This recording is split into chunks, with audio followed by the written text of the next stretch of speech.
Hi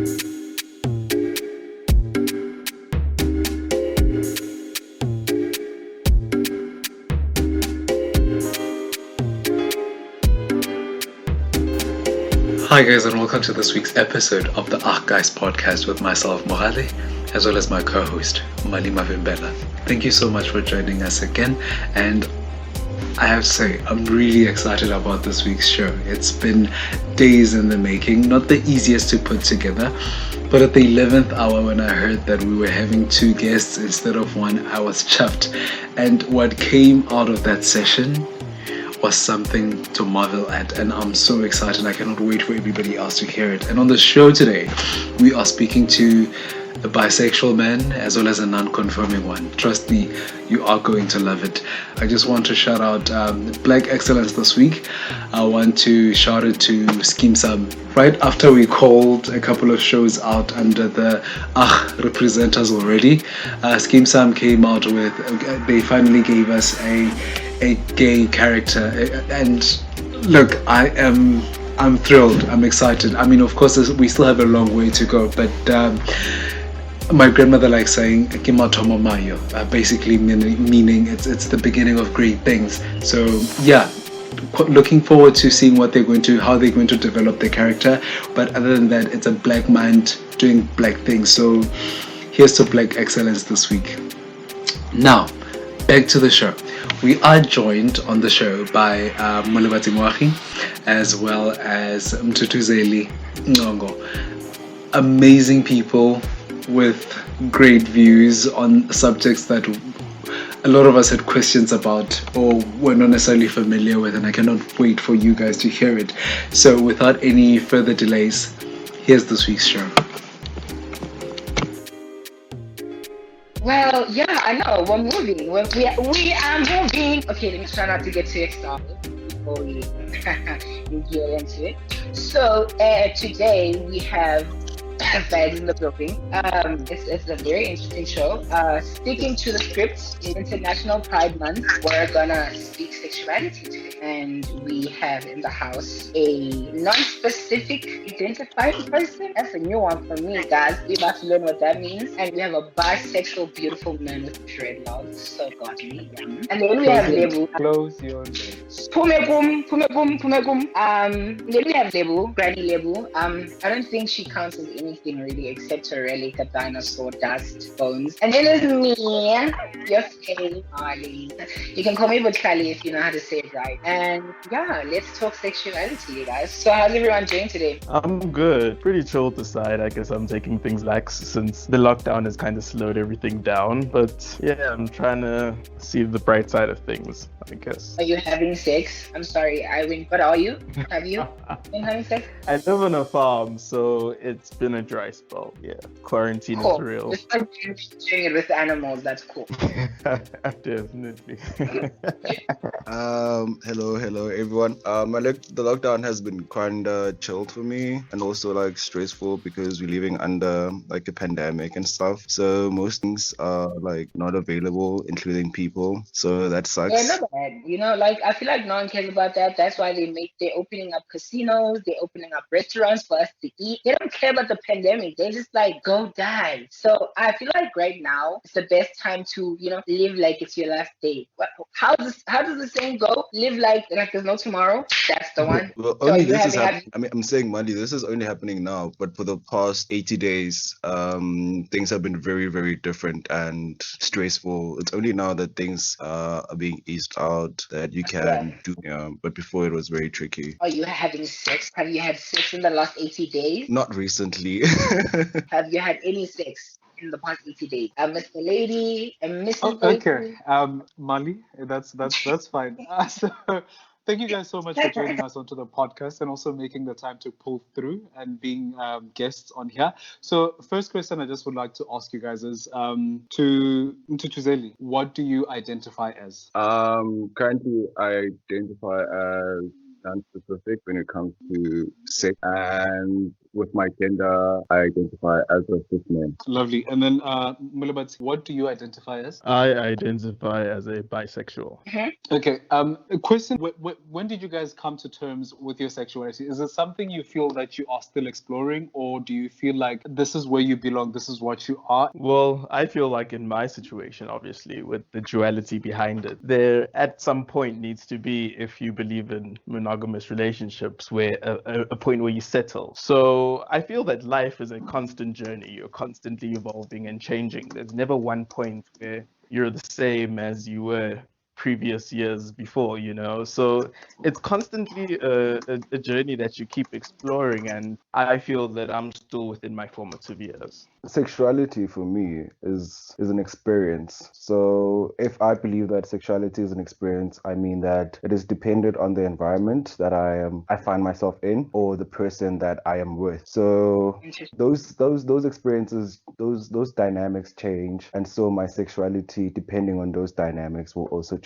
So Just this morning, I was on Grinder, right? And one of the dudes on there messages me, and I check on his profile. I see no facts, no femmes. So immediately I text him and I say to him, "Listen, you lost me at no facts, no femmes because we don't tolerate hate here." So for people who say they have no limits, so to say, no boundaries, no walls. It's all dependent on who they with, the environment, the situation at the time. You are then saying all things go for you, right? With everyone and anyone. That's what I need to understand. That's what you're saying. Sexuality for you is fluid to a point that it flows into any form, size, shape, color, in the sense of sexuality in its entirety. Is that what you're saying? that's a very good question. Yes and no. Yes and no. Yes and no, Mali. I'm a human being. I have preferences. Even though my preference is much wider than what heteronormativity supports, but I still have preferences regardless. Okay, I just want to hear Molebatsi's perspective on this. Given that he's a bisexual, right? Does he find himself leaning towards more feminine gens or more masculine gens? And in women, is it the same as well? Oh yeah, great question. I've always wanted to know that. Is it So for 50-50, me, 60-40? Like, how does it work? Because you get bisexual people who would say, "I prefer my women more masculine and my men more feminine," and which is just somewhat of a reverse spectrum, for lack of a better word. And you find guys that would say, "I prefer my women feminine and my men manly." What is your preference? So for me, the thing that I find beauty in is when someone embodies themselves to their ultimate extent. So regardless of whether it's, male or female, dependent on who that person is, whether they have masculine or feminine traits, whether they've embodied and are truly happy and they exude that aura of happiness to say that, look, this is me and this is everything of me. That's what I find beauty. I'm So gonna marry me. My husband, okay? Mali, this is not all you need is love. Oh my God. Listen to this man. He's so beautiful inside and out. Like, oh my God, you're perfect. Okay. Just so you know, in case no one told you today. Thank you. I SMS love to 31314 today. So annoyed. But now, question to the both of you: are you guys open with your sexuality? Do you feel the need to tell someone you'd like to kick it with that, like, look, this is how I flow, this is how I ride, or do you just see it as it's you don't have to, you do not feel compelled to, unless if feelings grow? Do you let your one night stands know, or do you let people who you intend on taking it further than just a one night stand know that this is what you identify as? So definitely yes for me, because I feel that for a person to accept and know you, you have to be true to yourself. You have to, Yes, be that please. energy. Oh, exactly. So for me, I feel like, especially when it's someone that you're being intimate with, it is important. For me, Ngzoti, no, because when the society is pilagu, first of all, there is a lot of stigma associated with being queer. So I feel like it is important to disclose so that there is visibility, for queer people in our societies. But it's also like very um maybe into ukuthi or as a person ukuthi uzibonise kwabanye abantu, because then you're gonna get stigmatized and discriminated against. So you should be very like careful in terms of who and how you put yourself out there in terms of your identity, because sexuality is part of your identity. A follow-up question. Given that you say that, look, you don't see the need, and both of you are at different ends of the spectrum, how have you found the reception? Is it the same from people outside the queer community, or do men receive it different versus women?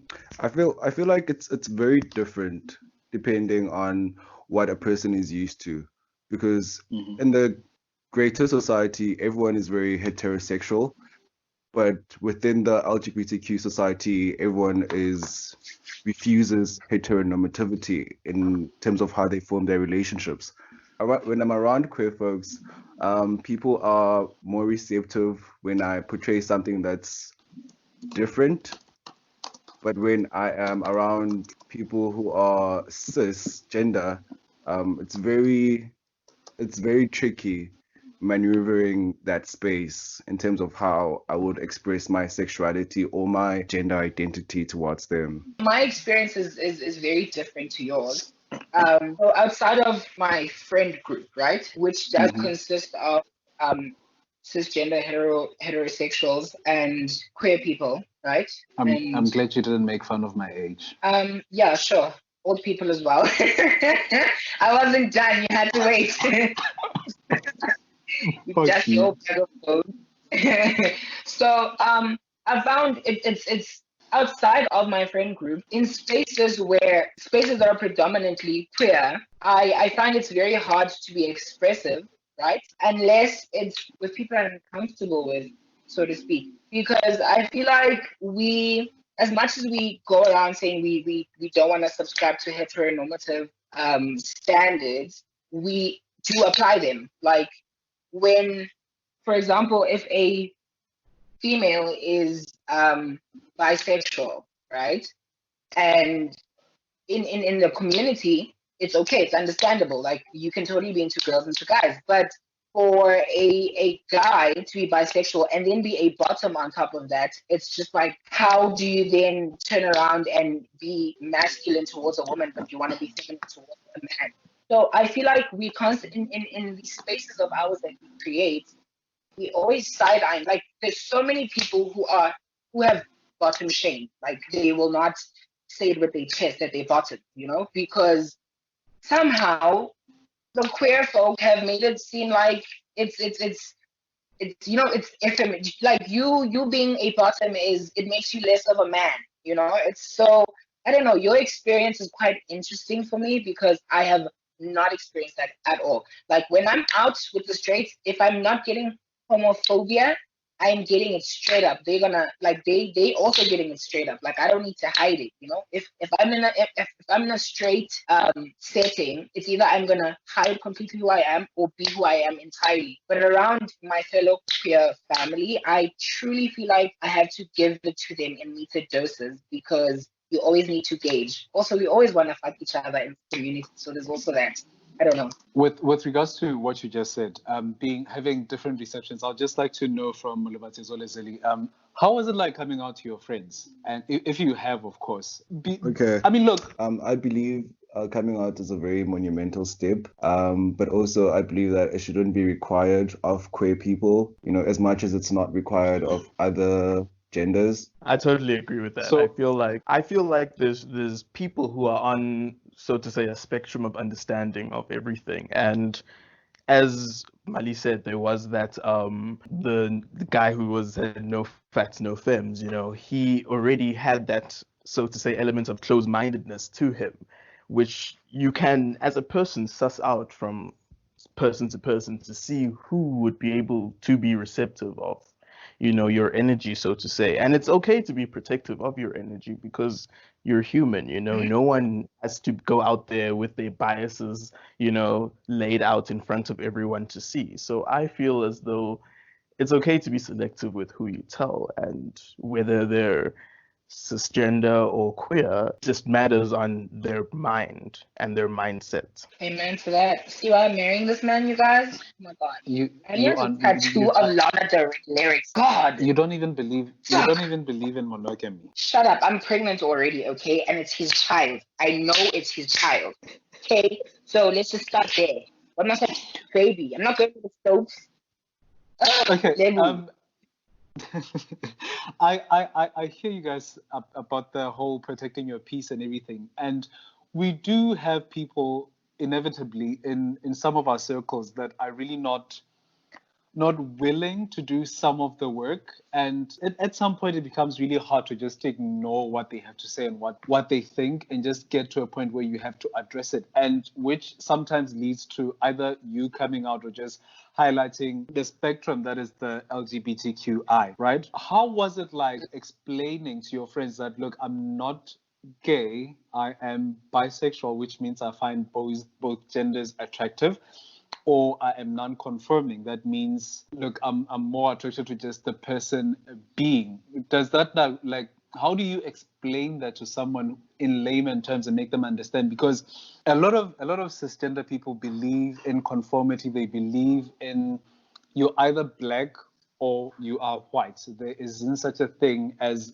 gray. There isn't such a thing as colorless. How do you now bridge the gap between these different thinking levels? I'm not gonna lie, I burnt a lot of bridges along the way because I felt that it's not my job to explain anything to anyone. I feel that if you have trouble understanding something, do the work to understand it. You can't force someone to accept something. You can't force someone to understand something. Only they can do that work on their own. So if that's not My pussy leaking. Oh. I'm so sick of you. Okay, I'm so sorry to have interrupted you. I couldn't help it. I'll be quiet. But yes, I I'm sick totally of this agree with witch. you. No, so yeah. I totally, I'm in complete agreement with him. And that's why I'm so aroused. Like, hallelujah, preach, sir. Like, no, because I'm sorry to interrupt you. With my experience, my personal experience, my mom is great, right? I came out to my mom, and from the second I came out, it's been a learning experience for her, right? Because as much as I came out then, I've also went through a transition, a transformation of some sorts where I'm moving towards finding myself, my true identity. So along the way, when I decide, okay, maybe I don't identify as gay so much, then I let her know. So when she finds lingerie in my underwear, she's not shocked, like asking me, do I have a girlfriend? She knows it's mine. So I feel like we shouldn't be teaching people anything, just normalizing things rather. And if you can't navigate the normalcy of my existence, then fuck off. The bridge will be burned. And that's why I'm in total agreement with Molebatsi. Well, for me, first and foremost, I'm very discreet about my sexuality or my gender identity. So I haven't had the opportunity or the freedom, the capacity to like disclose this to family. But with friends, it was just through like common conversation with Kruma about our past relationships. And instead of like me focusing on like, no, this girl, I will also like mention guys in the conversation. So that's how I introduce or come out in terms of my sexuality to friends. But with family, I think it's a concept that's pretty much foreign to them that I don't even disclose that much about them. He mentioned Mthuthuzeli mentioned family and how his family he hasn't disclosed to his family, and it sounds like it's not something he plans on doing anytime soon. I want to know with you, Molebatsi, do you have any family members, siblings, cousins, parents who know about your sexuality and are accepting of it, I guess? I have cousins, those that I feel are close to me.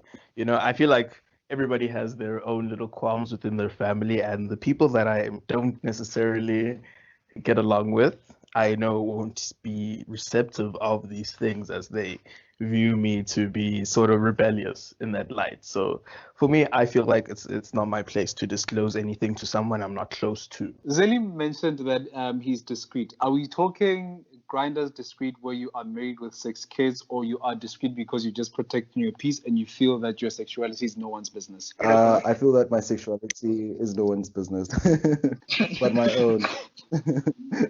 So hey man, guys. So I consider myself like the opener of doors, the breaker of chains, the mother of dragons in my The family. stretcher of Right? walls. Yes. You know, like, okay, bitch, no, please don't appropriate. Like, come on.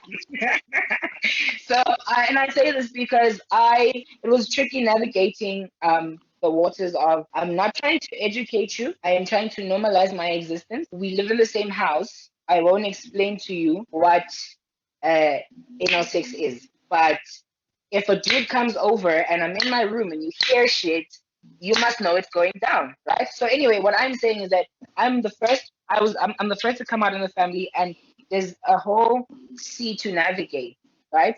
So I want to know what your experiences have been like in your friend groups, in your family, as the first of your kind to come out, because I believe you guys specifically are the first of your kind in your spaces. Like, I feel like your childhood friends who aren't queer, when you came out to them, you're probably the first out of the group, and maybe you even give someone else the courage to come out. But like, how did you navigate that space? So I feel like society, one thing I don't understand about it is how sexuality always essentially just gets reduced to sex. And you never see it the same way with straight people, in that, just because they have a girlfriend, so to say, it doesn't mean they're banging 24/7. They might be, but it doesn't make sense how, when you come out as queer or, a different identity to cisgender, it becomes a whole thing of them trying to wrap their heads around what you do sexually. And it's like, yo, that's none of your business to even understand. What Exactly. what is your business is to know that this is my boundary, this is my life. You either take it or leave it. Beautiful. I'm gonna marry you. It's done. You're married. You silly man. Go find a suit. You can't crave me on, like, go find a suit. I will see you at 6 p.m. at Home Affairs. Just shh, keep it on the low low. Don't tell nobody. Anyhow, Lebu, over to you, you single bitch. I don't understand how me being single has anything to do with this. But I just want to take you guys back a bit. In terms of dating, how has that experience been like? I mean, obviously, I think it's going to be different for Zelu, who said it's no one's business. But like, how has dating been like? It's been very interesting. Within the LGBTQ community, I've met the most interesting bunch of people ever. And their sexualities and gender identities vary, importantly. And yeah, it's been very interesting, and I've enjoyed most of it. And thank God to Grindr. Thank God. Thank God. You know how gay people have Grindr. What do straight people have? Tinder, Bumble, Hornet, so many things, friend. Where's We this are like? you must remember, we are a minority. The straight people have everything. They have Facebook. They fuck each other. They inbox each other on Facebook as well. See, now we might even get blocked on Facebook just for sending each other famous pictures. So we don't have privileges. You must understand. We are a minority, and all we have is Grindr. Okay, who's also a little racist, BT dubs. Fuck you, Grindr. Thanks for bringing dicks closer, but fuck you for being racist. And yeah, that's just how it is. We're a minority. We'll always be at the short fall of the stick. Is that how they say it? Short end of the stick. That's the one. I don't know. I went to a public school in the Bundis. I dropped out of the grade 7, so I don't know either, girl. Okay. A question for.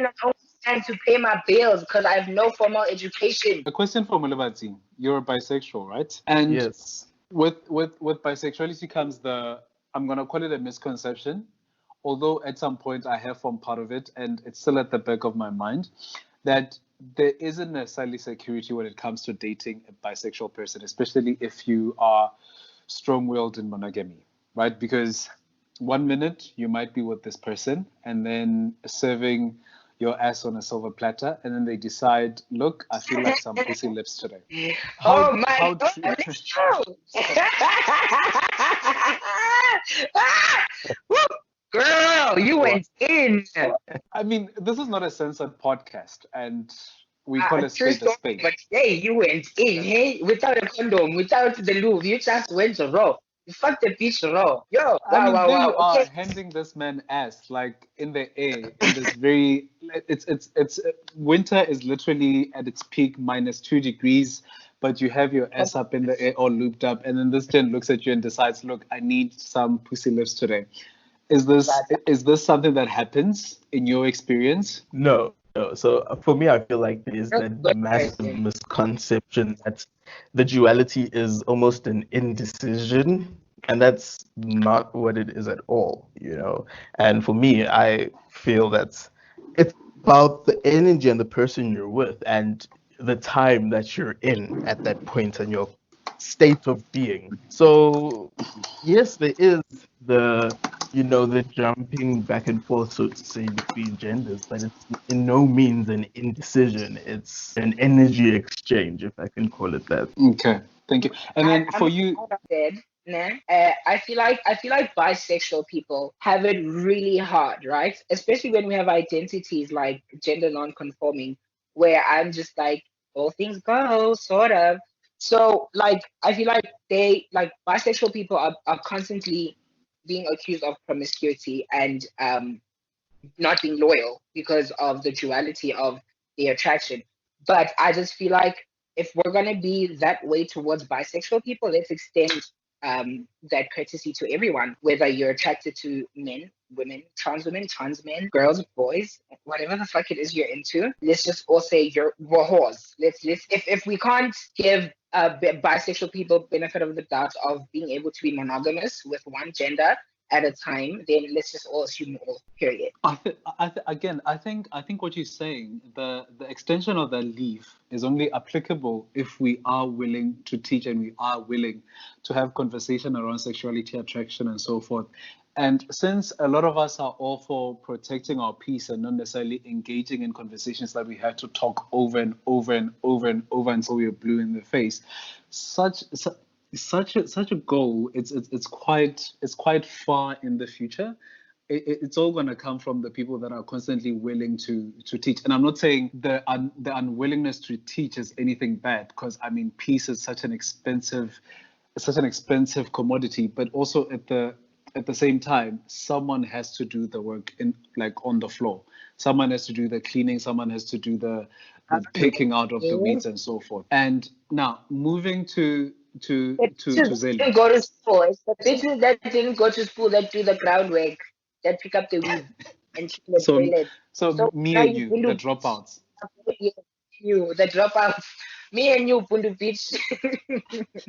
Okay, a question for you, Zeli. Zeli, how does one draw distinction between someone who's a sapiosexual and someone who just does not conform? That's not a thing. That is not a thing. How are you attracted to brains when you've never seen one?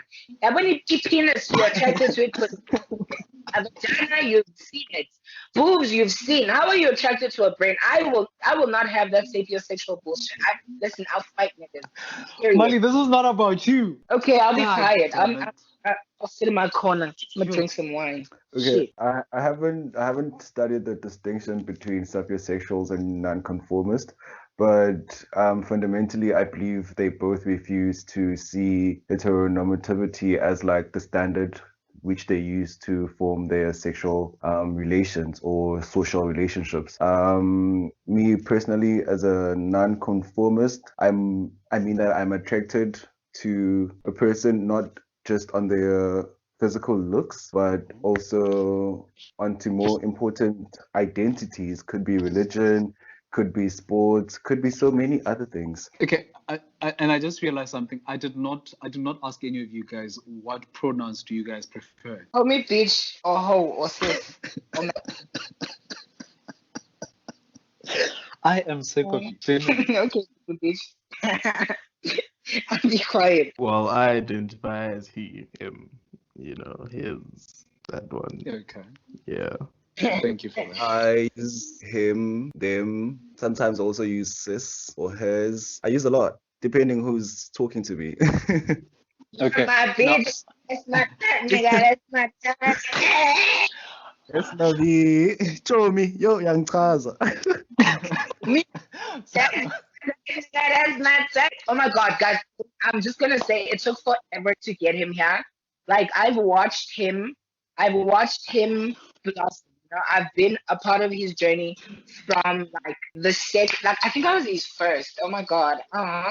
So I don't think our listeners need to know that. no. I'm just saying like hey, if you go to what would he show me with his chest?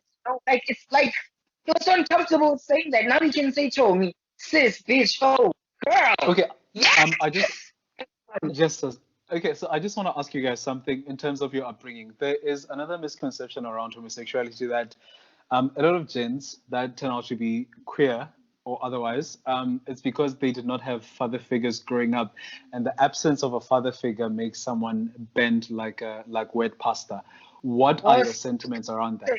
Ooh, I honestly bitch. think that's true. And I also think to a certain extent, having a father figure in your life protects you from certain experiences, such as maybe for example, like when you have a father in your life, and they're involved as much as a father should be in your life, they can protect you from predators and certain experience that a child is not supposed to see or live through. Agreed to some extent, but also wait. I'm gonna say this. We are most times byproducts of our parents, right? To some point in our lives before we find our wings and fly out of the nest, right?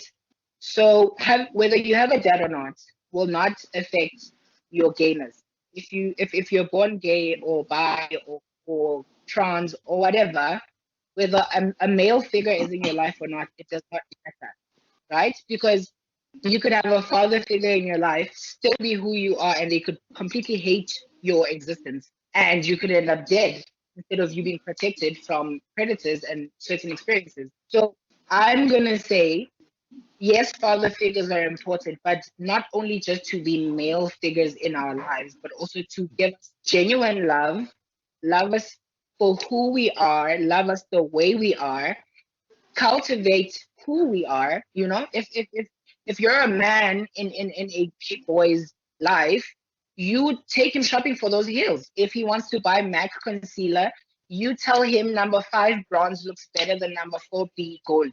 So yes Wait, and no. are those actual makeup titles or No, girl, whatever? I just made it up. I Oh, just made it okay, up. I sorry. don't make it up. I'm a beautiful bitch. Okay, thank you. But point is, my point my point is, yes, father figures are great if you have one, but they are not essential to your ultimate experience as a queer body, because ultimately they don't define who you are, man. Like they don't make you or break you for that fact. Like my dad is 1 foot in, 1 foot out, and I'm pretty sure I'm still gonna be this fabulous, badass, glamazon bitch that I am, whether he was fully involved or not.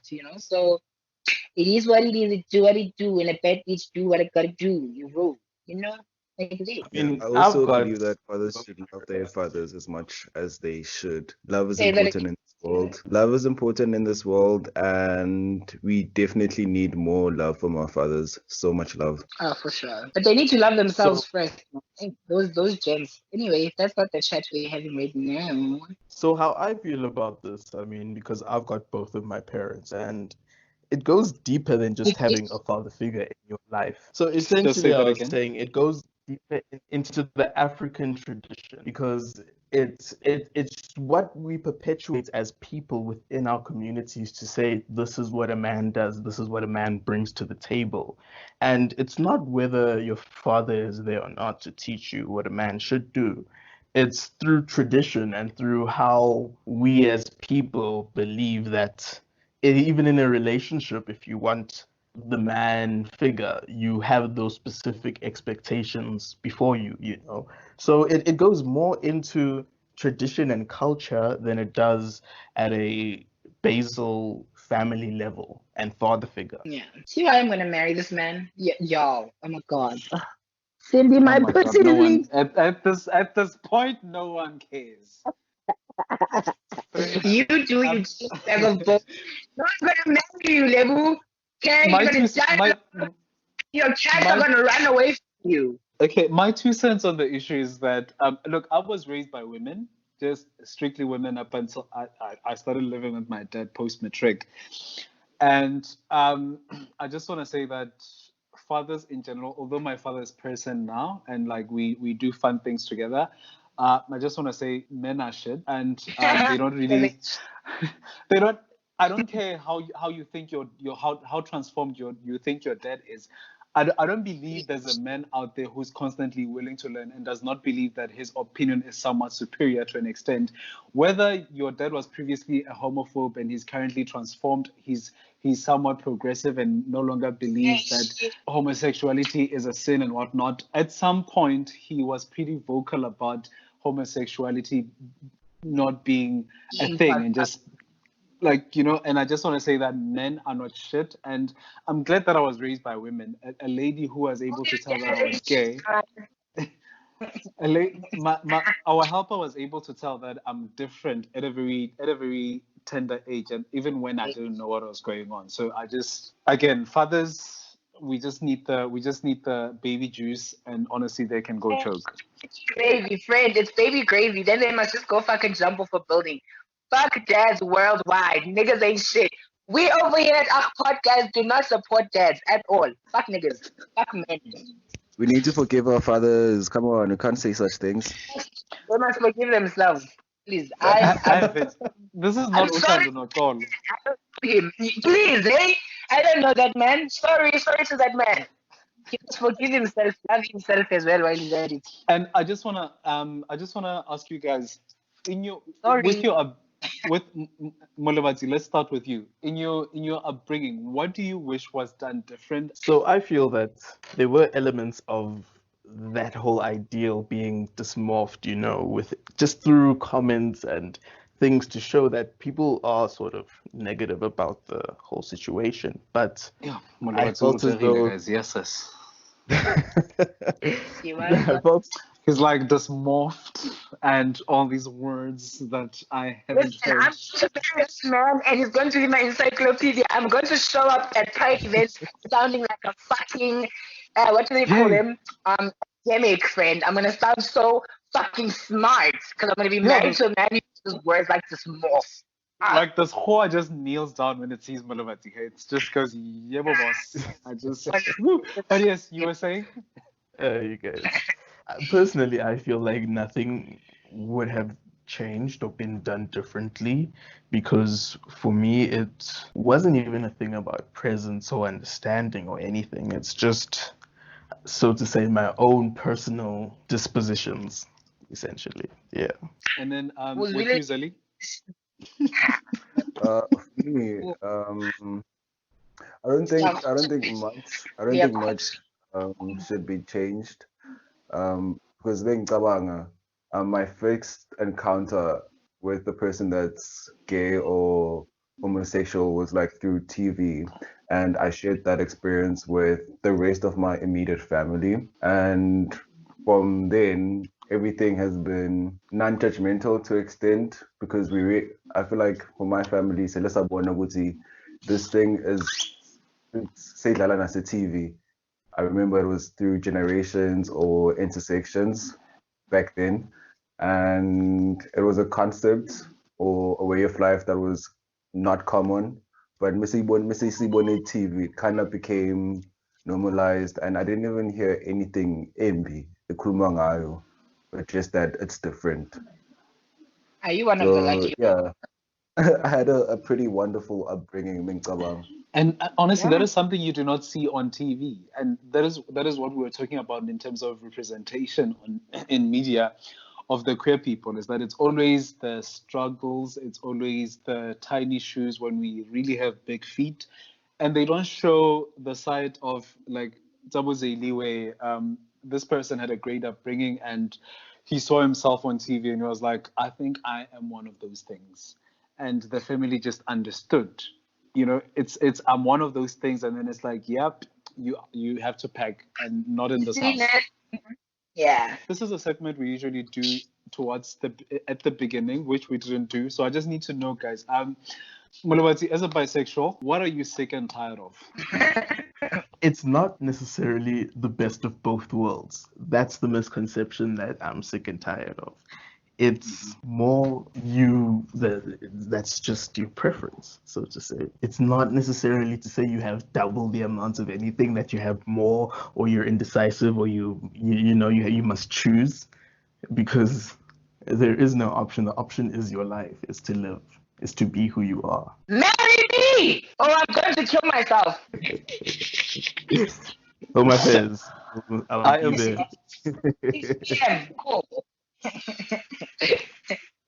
Zali, as a non-confirming queer person, what are you sick and tired of? I'm sick of discrimination against minority groups. Those could include females, black people, or just queer people in general. I'm just fucking tired of people being discriminated against because of certain physical attributes or sexual or non-physical attributes. It's just tiring to see, and it's happening so much within our societies. It needs to stop. Yes, yes. As a non-binary, hoe ass, bitch ass, married man sleeping person, what are you? One. What am I tired of? I'm fucking tired of eating meat, bro. Like, I'm tired. I want to eat some vegetables and some fiber because I'm sick of douching every time I gotta have sex. Like, I'm sick of it. Can we normalize pooping on niggas' dicks, please? Wait, before I let the guys go, how do you guys feel about douching? They don't do it, they tops. I'm joking. Yeah, but then Sort of, yeah. Okay, it's fine. guys. Listen, I feel like it's such a process. I wish we didn't have to do it. That's it. Listen, I'm fucking tired of it. I can't eat my meat in peace because it won't come out. Now I'm going to shit on the dick. Look, I'm tired. Molebatsi, Level douching? dust. What are you tired of? Okay, it's Molebatsi douching. Now I've been traumatized as a child gasping, so I'm good. Like, I'll pass. It's not so bad. Also, an interesting point you raised. I know this is a topic for a different day, different subject, and so forth. I just want to say it really gives support to the fact that virginity is a social construct, because I don't want to offend people. I've already offended people enough. You are going very far with that car. You are going Yeah. at 180. This is the entire area. Please, my sister. What are you tired of as a bag of old bones? Alive. Just for the record, I'm 27, so I don't. Yeah, and that's like 5,900 in gay. I'm just a couple of years away from 30, and I'm not there yet. As a black heteronormative gay man, I am sick and tired of the killings. I'm sick and tired of the gender-based violence. I'm sick and tired of also women who want us to stand in solidarity with them and say that women lives matter, women in South Africa cannot breathe, where else they go back home and lay on the chest of a man who is homophobic and will not even think twice. Phobic. Let me not even say our fellow women, their fellow trans women are being murdered, beaten, and they show no solidarity whatsoever because convenience is not for convenience for them. I can't remember the details of the case, but there was a gentleman who was stabbed in the eye, if my memory serves me correct, for protecting another woman from the hands of her partner. And there was very little outrage from the public at large to say that now, look, this is a queer person, it's a marginalized person, much like women. They're constantly asking to be seen and to be heard. And look, very little was done. And I'm just really sick and tired of the sheer audacity straight people have of asking us to stand in solidarity with them when they are not even trying. How many of these people are at Pride how many of these people are signing petitions to say that, look, we need the marriage policy around homosexuals reformed. We also need the same rights as everybody else. We still steps away from it. And I'm sick and tired of that. If you're going to stand for minority, remember that standing for minority also means standing for transsexual people, standing for bisexual people, non-confirming, the LGBTQI at large. I would just like to say, I feel your pain, my sister. I feel it in my stomach.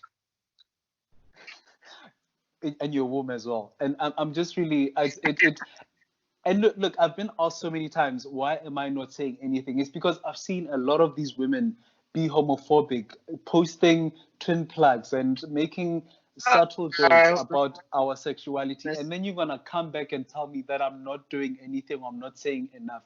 I'm not doing anything and I'm not saying enough because when you are comfortable with your kids, you tell them that and that is not something I'm going to stand with. And come ask me, why listen, guys, kids are rude, hey? Fuck, your little asshole kids are rude.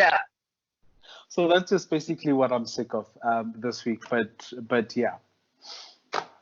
Lastly, to close off this very beautiful and informative and educating, just give me another synonym for educative when I'm about to my baby, because you know, informative, educative, upgrading, insightful, not favorite, holistic. Give me one. Comprehensive. Comprehensive, yes. That's one, fully comprehensive, sweetie. Fuck, I'm finished. We can, guys, genuinely support behind minorities in our queer community, in our Black communities, and our brown people of color communities. Listen, if you are being harassed and you are a minority, you are seen, you are valued, and you have a voice with us here at Akdal. Because a win for one minority is a win for other minorities as well. You cannot be selectively supportive when it comes to supporting minority groups. In this house, we are gay. Okay, we are transsexual, we are bisexual, we are intersex, we are queer, we are lesbian. I'm a lesbian. I think we're going to save the best for last. So I'm a lesbian. See everything under the sun. And it's their time. And among my issues, you must fuck off. Don't even try to fit in. Fuck off. Thank you very much.